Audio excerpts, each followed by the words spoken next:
Hey everybody, it's Kneecap here, and in this video I'm going to be talking about Kyrian Rep Paladins for 9.1 based on the PTR. I am specifically talking about Kyrian because of the fact that I am Kyrian, so it's just a lot easier to do. Obviously, Venthyr is still played by a decent amount of players, and some people are thinking of switching, and we'll go into that a little bit too, because who knows how more viable things can be with some of the changes going in. So the first thing I want to talk about was, and this is specifically to Kyrian, is the Pelagos changes to the Soulbind. So I imagine Pelagos will probably still be number one. And so these last four rows are the new thing. So it will take Renown to unlock these. But on the PTR, they just let you play with it so you can test it out and stuff. So the first thing you get is another potency conduit. This is really good because we're stuck, or not stuck, but we need to use Ringing Clarity as Kyrian Rat. And now this would allow us to use both Templar's Vindication and Virtuous Command. And also then it'll allow us to possibly use Truce Wake. That will be dependent on Sims, of course. Since we have two potency conduits, it might, for AoE situations, it might actually fit in there pretty well to do that. So we have that. And then you have two new abilities right here. Path of the Devoted. This is more like a PvP style ability. So after recovering from lost control, you take 15% reduced damage, and your movement speed cannot be reduced below 90% for 6 seconds, and may only occur once every 30 seconds. So it's actually like a pretty good PvP thing. But on the other side, we have a throughput increase. So better together. During combat, moving within 3 yards of a party or raid member inspires both of you, increasing mastery by 40 for 1 minute. So it's basically kind of like a static mastery buff of 40. Obviously, I guess you have to see the procs, how often it procs. But if it's 1 proc per minute, then it would be always up, I guess, essentially. So it might be static, but for the most part, it'll be static, I'd imagine. I guess if it's a really low proc rate, maybe not. But for at least 1 minute, you're going to have 40 extra mastery. That, of course, scales better with Rep Paladin. And then the next we're going to have, and if you go this route, which you would for throughput purposes, even though maybe 40 isn't enough mastery, but I mean, that's still, that's like 2 sockets, so pretty good. And then you get an endurance conduit, which is nice because you won't have to choose between shielding words and divine call. You can use both of them on this talent tree. And then the last thing we have is the newfound resolve. So this is an interesting thing.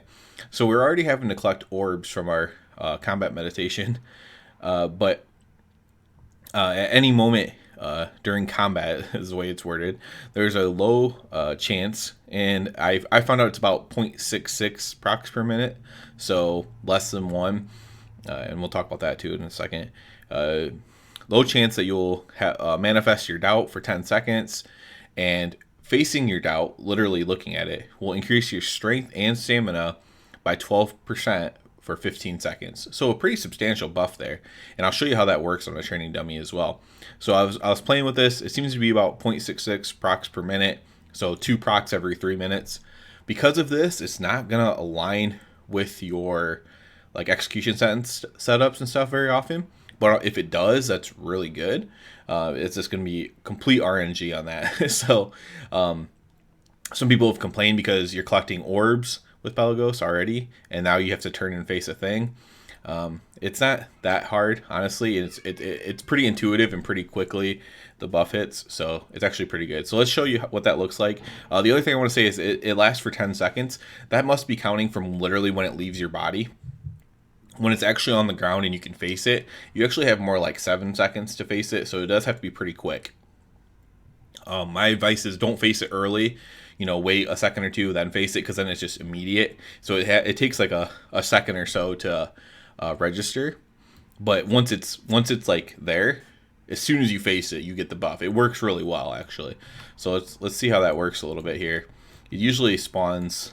I won't even worry about rotation. It usually spawns like 40 or so seconds in, based on when I was doing it. But I'm sure it's just complete RNG of when it spawns. So we'll just run through some abilities here. Whatever. Just get this thing to spawn. I found also that it tends to spawn I guess I'd look stupid if it didn't now. But it tends to spawn towards like the largest area open. So like you can't like get it to spawn next to a wall or whatever. But I guess there's really no point to, because it's not like you have to be like super close to it to get it. It should be spawning soon, I'd imagine, but you shouldn't have to be super close to it to get it to actually pop on and give you the buff. It's very evident. It's like it's hard to miss, honestly. So there it is. It just popped out of me, and then I'll look at it here, and then it'll immediately give me the buff, and then there's the buff. 12% increased strength and stamina. And so obviously you would want that to line up with your stuff. Now that was since I didn't start the timer right away, that was over a minute into the fight. So, you know, in that case, you definitely wouldn't have wanted to like save your cooldowns for it.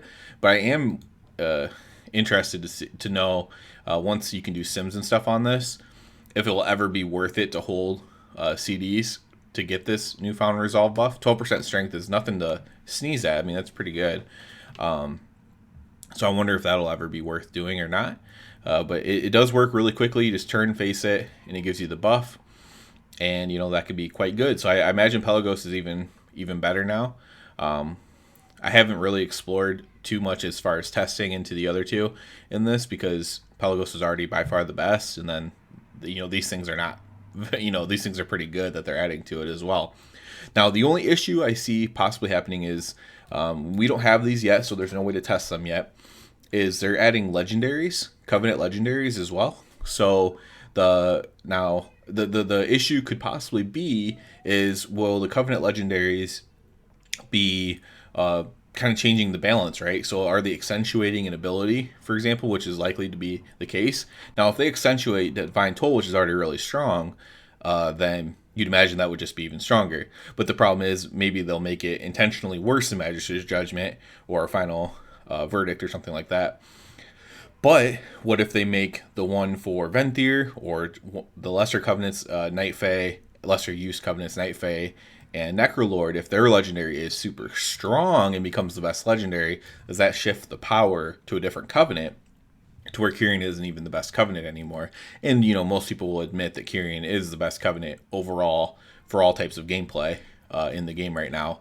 You know, and I don't care what covenant you play. I say that in all these videos.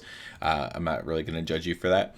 But I do think Kyrian is kind of like the obvious choice overall for most gameplay if you're trying to do, you know, the most damage that you can possibly do.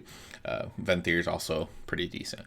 I have seen people thinking about switching and stuff, but we'll see where these Covenant legendaries go.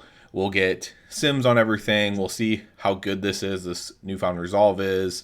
How much this better together adds to you. It's a lot of mastery. Mastery is really good for us, so I imagine it'll be pretty good. But without simming it, there's no way to know. And these aren't even the final numbers necessarily. This could be buffed. Newfound resolve could be buffed. It could be nerfed. Who knows?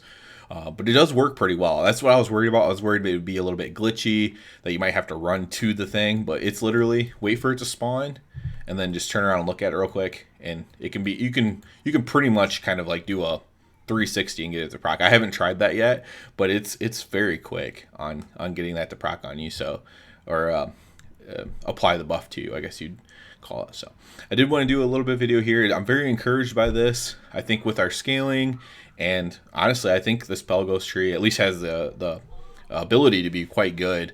I think we could see ourselves at least staying in the middle of the pack like we are now, or maybe even moving up higher over time, especially with some nerfs to some other classes. So very, very interested in it. And I don't mind the gameplay myself of having to turn and face it. Again, because it is so fast. Collecting the orbs is a lot more annoying to me personally than that. And then the last thing I want to say, I know I mentioned it a little bit while I was DPSing, but the thing tends to spawn in the most open area to you possible.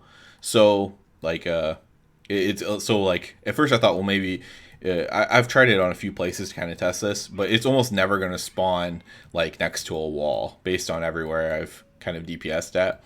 It's never going to spawn next to a wall. It's always going to be a little bit, it's going to be as far away from you as possible almost. So that way it's, maybe that just works better that way. I don't know.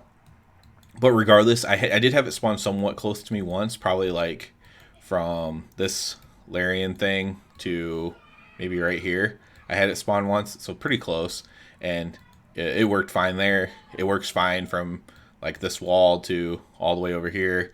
Still really fast. So yeah, very optimistic about it right now, and looking forward to it. Once more stuff is final, obviously I'll update that, and I'll definitely be looking into other covenants if the legendaries are better and stuff like that. But right now we're still rocking with Kyrian, and yeah, I don't see that changing unless these legendaries are really good for other covenants. So that's about it for this video. As always, I do ask you to please subscribe to the channel because it helps me out so much.